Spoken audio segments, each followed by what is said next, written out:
तो बच्चों आज हम देख रहे हैं chapter number 5 admission of a partner. इसमें 5 टॉपिक हम लोग देखेंगे। पहला है calculation of new ratio and sacrifice ratio. अगला है treatment of goodwill, then revaluation of assets and reassessment of liabilities, adjustment of capital accounts and calculation of admitted partners capital. पहले से हम शुरू करें बेटा, जब कोई नया पार्टनर एडमिट होता है, मान लो कोई पुराने पार्टनर बिजनेस चला रहे हैं और नया एडमिट होता है, तो वहाँ पर कुछ चेंजेज होंगे आपकी पार्टनरशिप में। पहला तो यही होगा कि आपको नया रेशो निकालना पड़ेगा। सपोज करो ए और बी 2 पार्टनर थे, सी अब एडमिट हो रहा है, तो जो पहले पार्टनरशिप फर्म थी ए और बी की थी, अब किसकी होगी? वो ए बी और सी की। तो पहले जो रेशो था आपका ए और बी का था, अब किसका हो जाएगा? ए बी और सी का। तो आपको पहले नया रेशो निकालना पड़ेगा और उसके बाद सेक्रीफाइस रेशो। सेक्रीफाइस का मतलब था कि अगर कोई नया पार्टनर आ रहा है तो पुराने पार्टनर अपने शेयर में से देंगे उसको, जितना भी आप दे रहे हैं वो आपका सेक्रीफाइस होगा। सारे पार्टनर सेक्रीफाइस कर सकते हैं या जो पुराने पार्टनर्स हैं उनमें से कुछ भी सेक्रीफाइस कर सकते हैं, कुछ सेक्रीफाइस नहीं भी कर सकते। अगला है ट्रीटमेंट ऑफ गुडविल। जब नया पार्टनर एडमिट होता है तो वो एक तो अपनी कैपिटल लेकर के आएगा। कैपिटल तो ओल्ड पार्टनर ने भी लगाई थी, नया पार्टनर अपने कैपिटल लेकर के आएगा और उससे गुडविल का शेयर भी मंगवाया जाएगा। यस, क्योंकि जो पुराने पार्टनर जब एडमिट हुए थे, जब उन्होंने बिजनेस स्टार्ट किया था, तो फर्म की गुडविल नहीं थी, उन्होंने सिर्फ कैपिटल लगाई थी। बट अब फर्म की गुडविल है, जब नया पार्टनर आएगा तो गुडविल का शेयर भी उससे मंगवाया जाएगा। हाँ, वो बात अलग, जब आप ट्रीटमेंट देखेंगे कि वो अपना शेयर कैश में लाता है या नहीं लाता, जब इसको हम ट्रीटमेंट को पढ़ेंगे तब उसका देखेंगे। नेक्स्ट है revaluation of assets and reassessment of liabilities. क्योंकि जब ए पुराने पार्टनर, मान लो सपोज करो ए और बी पार्टनर थे, जब इन्होंने बिजनेस स्टार्ट किया था और अभी से जब बिजनेस स्टार्ट किया था तो वो एसेट्स हो सकता है उस वक्त इन्होंने परचेज की हो। मान लो वहाँ पर उन्होंने लैंड परचेज करी थी 1 लाख रुपए की, और बुक में आज तक भी 1 लाख रुपए ही लिखी हुई है। बिजनेस को स्टार्ट करे 5 ईयर्स हो चुके हैं, तो जाहिर है कि उसकी वैल्यू चेंज होगी। मान लो उसकी वैल्यू बढ़ करके हो गई 5 लाख, लेकिन बुक में अभी भी कितनी लिखी हुई है? 1 लाख। इसका मतलब ये हो गया कि जब नया पार्टनर आएगा तो हमें इसको रीवैल्यू करना पड़ेगा। इसी तरह से कुछ एसेट्स की वैल्यू घट गई होगी। मान लो मशीनरी खरीदी थी 2 लाख रुपीज़ की, अब उसकी वैल्यू सिर्फ 30,000 रह गई है। तो एक्चुअल में एसेट्स और लायबिलिटीज को हमें उनकी रियल वैल्यू पर लिखना होता है, ताकि किसी भी पार्टनर को अननेसेसरी कोई नुकसान या फायदा ना हो। इसलिए हम इसको रीवैल्यू करते हैं एसेट्स को और रीअसेस करते हैं सारी लायबिलिटीज। जो आज की डेट में जो वैल्यू है उस पर हमें दिखाना होता है। Then adjustment of capital account. जब आप चैप्टर पढ़ेंगे, स्टार्टिंग कर लेंगे, उसके बाद हमें पता लगेगा कि कई बार पार्टनर्स ये डिसाइड कर लेते हैं कि जो कैपिटल है वो उनके प्रॉफिट शेयरिंग रेशियो के अकॉर्डिंग होगी। जो प्रॉफिट शेयरिंग रेशियो है वही कैपिटल, वो डिसाइड अगर करते हैं तो हमें कैपिटल को एडजस्ट करना पड़ेगा। जब टॉपिक आएगा तब क्लियर करेंगे। और लास्ट है calculation of admitted partners capital. कई बार कोई हिंट होता है, ये लिखा नहीं होता कि कितनी कैपिटल है, वो लिख देते हैं कि 1/4 of total capital, 1/5 of combined capital, जो भी लिखा होगा उससे हम उसकी कैपिटल कैलकुलेट कर लेंगे। तो ये 5 टॉपिक रहेंगे। इसके अलावा और 1-2 छोटे छोटे टॉपिक हैं, जैसे कोई अनडिस्ट्रीब्यूटेड प्रॉफिट है, डेफर्ड एक्सपेंडिचर है, उसका अनडिस्ट्रीब्यूटेड प्रॉफिट है, कोई रिजर्व्स वगैरह हो सकते हैं आपके पास में, कोई फंड आपके पास में हो सकता है, कोई डेफर्ड एक्सपेंडिचर आपके पास हो सकता है, कोई गुडविल आपकी बुक्स में अपीयर हो सकती है। उसका ट्रीटमेंट भी हम क्या करेंगे एडमिशन के टाइम पर, वो भी हम चर्चा आगे कर लेंगे। कभी मैंने आपको टॉपिक बताए हैं और अब हम यहाँ से हम पहला टॉपिक इसका जो लिखा हुआ था उसको हम शुरुआत करते हैं। फर्स्ट हमारा है calculation of new profit sharing ratio and sacrifice ratio.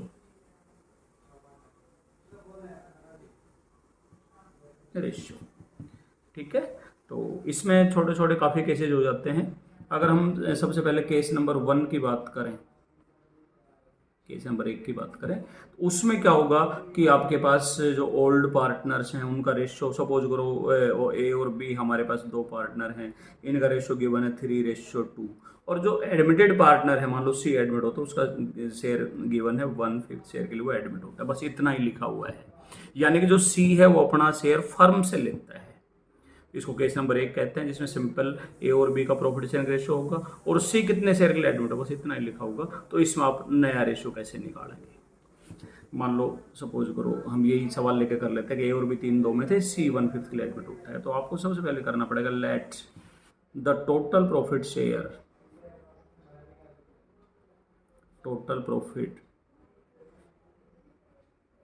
B 1। मान लो टोटल प्रॉफिट शेयर कितना है, एक, हमेशा एक होता है बेटा। जैसे हम बात करें 3:2 है ना, तो 3:2 का मतलब आपको पता ही होगा सबको कि अगर ए की बात करें तो उसको मिलेगा 3/5 और बी को मिलेगा 2/5, 3:2। अगर आप इसका टोटल कर रहे हैं तो 5/5 और 5 और 5 मतलब 1। तो जो प्रॉफिट शेयरिंग रेशियो है वो हमेशा कितना होता है, 1। अब जो नया एडमिट हो रहा है सी, आप करेंगे यहाँ पर सी का शेयर है 1/5, ओके। फिर आप यहाँ पर कर देंगे रिमेनिंग शेयर। अगर रिमेनिंग की बात करें टोटल 1 था, 1 में सी का 1/5 है, तो रिमेनिंग कितना बच गया, 4/5, ठीक है। और उसके बाद हम इसका निकाल देंगे न्यू रेशियो, ठीक है। न्यू रेशियो किस किस का निकलेगा, ए, बी और सी। ओल्ड रेशियो किस किस का था, ए और बी, ओल्ड पार्टनर का। बट न्यू रेशियो निकलेगा ऑल पार्टनर का। मैं आपको वैसे बताऊं, यहाँ पर सपोज करो ए और बी पहले से बिजनेस में पार्टनर थे, सी अभी एडमिट होता है, तो हम ए और बी को बोलते हैं ओल्ड पार्टनर, ठीक है। सी जो एडमिट हुआ है उसको बोलते हैं न्यू पार्टनर या फिर इसको बोलते हैं एडमिटेड पार्टनर, क्लियर। और ए बी सी को जब हम इकट्ठा कर देंगे तो इनको हम बोलते हैं ऑल पार्टनर्स, क्लियर। और 3 ही रेशियो आपके पास होंगे, एक ओल्ड रेशियो, एक आपका होता है सेक्रीफाइस रेशियो और एक होता है न्यू रेशियो, ठीक है। अब बताओ ओल्ड रेशियो किसका होगा, ओल्ड पार्टनर का, बिल्कुल। सेक्रीफाइस रेशियो भी किसका होगा, ओल्ड। सेक्रीफाइस कौन करेगा, जो पहले से बिजनेस में है। और न्यू रेशियो किसका होगा, ऑल पार्टनर का, यानी कि नई फर्म में सारे पार्टनर एबीसी इकट्ठे होंगे। यानी कि अगर इस सवाल यहाँ पर देखें तो ओल्ड रेशियो ए और बी का होगा, सेक्रीफाइस रेशियो भी ए और बी का होगा, लेकिन जो नया रेशियो है, जो न्यू रेशियो है, वो ए, बी और सी तीनों का होगा, ऑल पार्टनर का, क्लियर। तो अब हमने यहाँ पर क्या था, late the total profit share भी 1, सी का शेयर 1/5, रिमेनिंग शेयर आपका 4/5 हो गया। अब नया रेशियो निकालेंगे ए, बी और सी का, ओके। तो जो रिमेनिंग बचा था, सी का तो आपको गिवन है 1/5 और रिमेनिंग 4/5 बचा, किस किस लिए बच गया, ए और बी। तो ए का 4/5 और बी का, दोनों का इकट्ठा है 4/5, इसको बांट देंगे। जो ए और बी का रेशियो था, क्या था ए और बी का रेशियो, 3:2। तो ए को मिलेगा इसका 3/5, बी को मिलेगा इसका 2/5, ठीक है। तो ये आएगा 12/25, ये आएगा 8/25। और ये आपको पता है डिनोमिनेटर सेम करना होता है, तो इसका 5 है तो इनटू हम कर लेंगे 5/5, तो आएगा 5/25।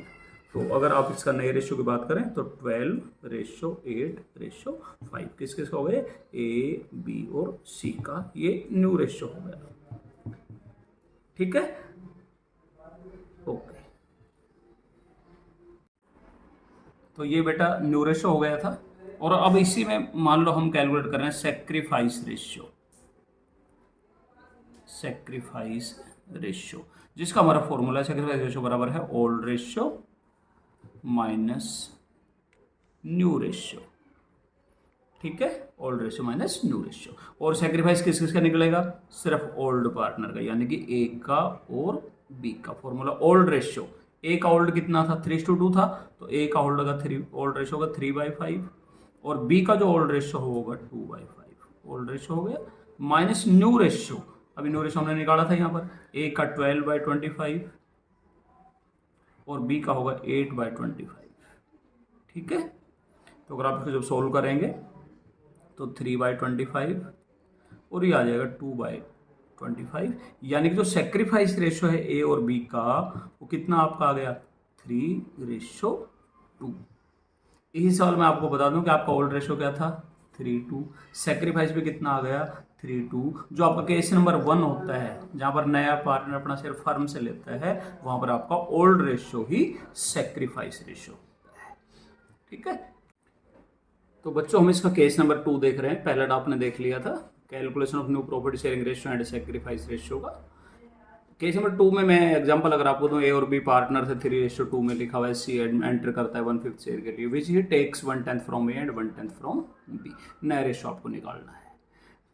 आइडेंटिफिकेशन क्या होगा उसके लिए मैं आपको पहले केस नंबर 1 की तरफ ले जाता हूँ। केस नंबर 1 में अगर आपको बच्चों में बताऊँ तो उसमें बहुत साफ साफ लिखा हुआ था कि ए और बी पार्टनर हैं 3:2 में, सी एंटर करता है 1/5 शेयर के लिए, बाकी कुछ नहीं लिखा था। इसका मतलब उसने अपना शेयर फर्म से ले लिया था, कोई ए और बी से अलग अलग नहीं, फर्म से 1/5 शेयर ले लिया था। केस नंबर 1 सिंपल होता है, ए और बी इस रेशियो में थे, सी इतने शेयर के लिए आया, लेट द टोटल 1 करके आपने सवाल सोल्व कर दिया था। अब केस नंबर 2 जिसकी हम बात कर रहे हैं अभी, तो बच्चों केस नंबर 2 में हुआ क्या है अगर आपको बताऊं मैं, इसमें ये लिखा था कि ए और बी 3-2 में पार्टनर हैं, सी एंटर करता है which he takes 1/10 from A and 1/10 from B, यही इसके आइडेंटिफिकेशन है, फ्रॉम ए फ्रॉम बी। अब ये टेक्स की जगह बच्चों एक्वायर हो सकता है, टेक हो सकता है, टुक हो सकता है, गेट्स हो सकता है, बट इंपॉर्टेंट क्या रहेगा, फ्रॉम।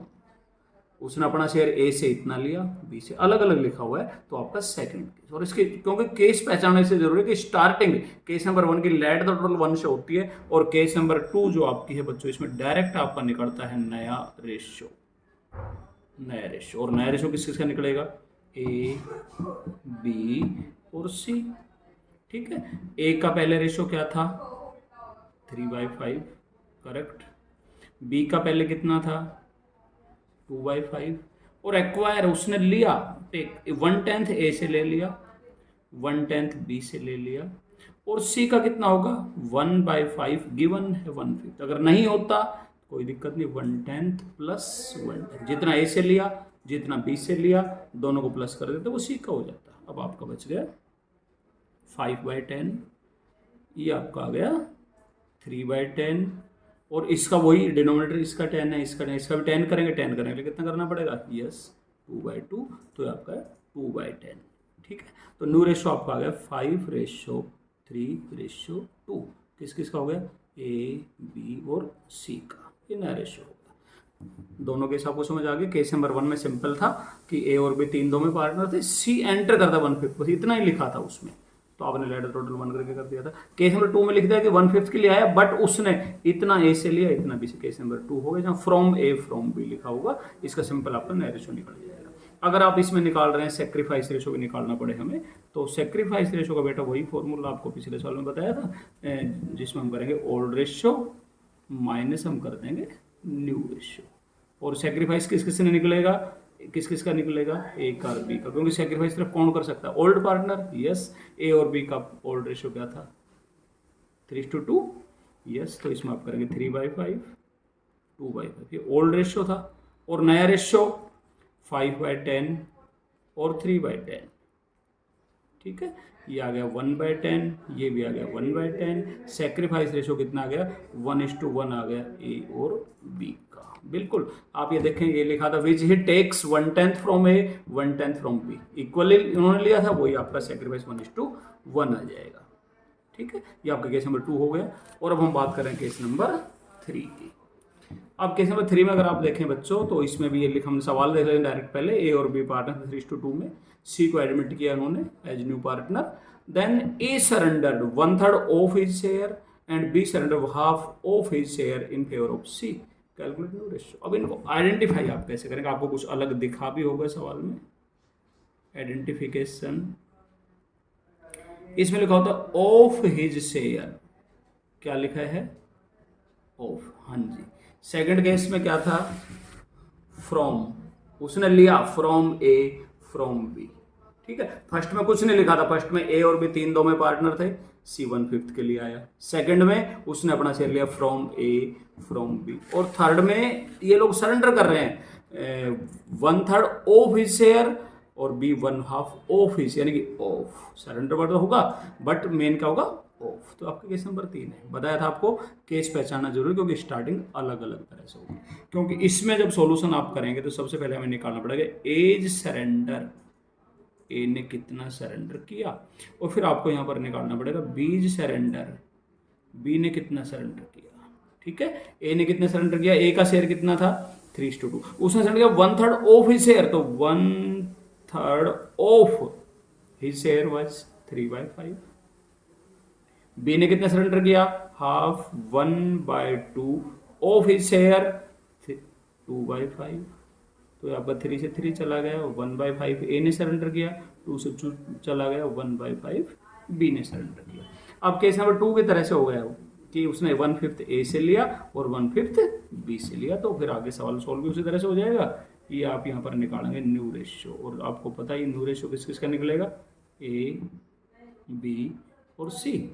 ए का पुराना था 3/5, बी का था 2/5। अब ए से कितना लिया उसने 1/5, बी से कितना लिया 1/5, और सी का कितना होगा, वही बात आ गई 1/5 ए से लिया 1/5 बी से लिया, दोनों को प्लस कर देंगे तो इसका होगा 1/5 प्लस 1/5, इतना ए से लिया इतना बी से, दोनों को जोड़ देंगे तो ये आपका आ गया 2/5, ये आपका आ गया 1/5 और ये आपका आ जाएगा 2/5, यानी कि रेशो आपका कितना हो गया 2:1:2 ए बी और सी का, ये आपका नया रेशो हो गया। क्लियर, तीनों केस क्लियर हो गए। अब आप इसमें अगर चाहें तो वही सेक्रीफाइस रेशो भी निकाल दें हम। फॉर्मूला क्या है आपको याद होगा, old ratio minus new ratio. ठीक है, किस किस का निकल गया सेक्रीफाइस, बिल्कुल ओल्ड पार्टनर, सेक्रीफाइस सिर्फ ओल्ड पार्टनर करेंगे। फॉर्मूला वही है, ओल्ड रेशो था दे रखा आपको 3:2, तो ये आपका आएगा 3/5 और 2/5 माइनस नया रेशो 2/5 और 1/5। ठीक है, ये आपका 1/5, ये भी आपका 1/5 और वही 1:1 जो यहाँ पर था 1/5 दोनों से था, तो आपका सेक्रीफाइस 1:1 आ गया। ठीक है बच्चों, हमने तीनों केस कर लिए हैं। मैं आपको मोटे तौर पर बता देता हूँ तीनों केस के बारे में क्या था कि यहाँ पर केस नंबर 1 में हमारा क्या था, केस 1 की अगर बात करें तो सिर्फ ये लिखा था कि ए और बी पार्टनर हैं, जो भी इनका रेशियो है, सी एंटर करता है मान लो 1/5, इतना ही लिखा था केस नंबर 1। सेकंड केस में क्या हुआ था बच्चों, ए और बी पार्टनर थे 3:2 में, सी एंटर करता किसी भी मान लो 1/4 1/5 किसी के लिए करता जो है, but which he takes from A from B, ये आपका केस नंबर 2 था। और केस नंबर 3 की बच्चों बात करें तो ए और बी पार्टनर थे, रेशो जो मर्जी था उनका, बट यहाँ पर क्या था एज सरेंडर, सी एडमिट हो ही गया है, एज सरेंडर, ए ने इतना सरेंडर किया, बी ने सरेंडर किया ऑफ हिज शेयर। तो अगर हम आइडेंटिफिकेशन की बात करें, केस नंबर 1 में सिंपल ए और बी का रेशो है, नया एडमिट हुआ है। सेकंड केस में विच he takes from A from, यानी कि फ्रॉम, और थर्ड में आपका क्या हो जाएगा ऑफ। उसी हिसाब से आपके सवाल सॉल्व हो जाएंगे। Thank you. ये तीनों केस हमने देख लिए हैं और इसके कुछ मिसलिनियस केसेज भी हैं, वो हम अगली क्लास में चर्चा करेंगे।